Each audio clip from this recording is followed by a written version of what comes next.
جہد کے راستے پر آگے بڑھتے رہے۔ فیض صاحب 13 فروری 1911 میں سیالکوٹ میں پیدا ہوئے۔ فیض احمد خان نام رکھا گیا۔ آبا و اجداد کا پیشہ زراعت تھا۔ فیض صاحب کے 4 بھائی اور 5 بہنیں تھیں۔ عربی، فارسی، انگریزی اور 2 زبانوں پر عبور تھا۔ حفظ قرآن کی تعلیم بھی حاصل کی۔ 4تھی کلاس سے اسکول میں داخل ہوئے۔ میٹرک انٹر درجہ اول سے کامیاب ہوئے۔ عربی اور انگریزی میں لاہور سے ڈبل ایم اے کیا۔ انگریزی کے لیکچرار ہوئے اور 1942 میں فوج میں کیپٹن کی ملازمت اختیار کی اور پھر میجر اور پھر فوج میں لیفٹیننٹ کرنل کے عہدے تک گئے۔ پاکستان ٹائم، امروز، ادب لطیف اور لیل و نہار کے مدیر رہے۔ پھر لندن چلے گئے۔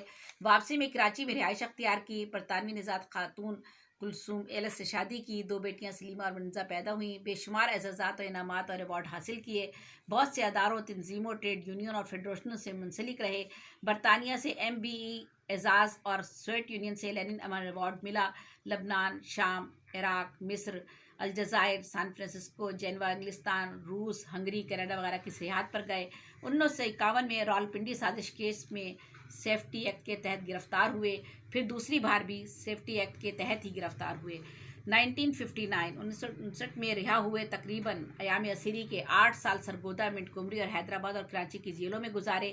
پہلی غزل 1928 میں سیالکوٹ کی ادبی قانون صفا کے طرح مشاعرے میں پڑھی۔ لب بند ہے ساقی میری آنکھوں کو پلا دے، وہ جام جو منت کشے صہبا نہیں ہوتا۔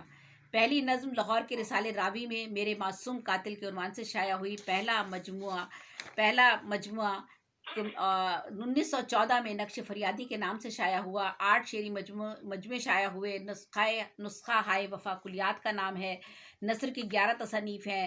دمے کے مرض میں 20 نومبر 1984 کو منگل کی دوپہر 1:15 بجے 73 برس کی عمر میں انتقال فرمایا اور لاہور میں آسودہ خاک ہوئے۔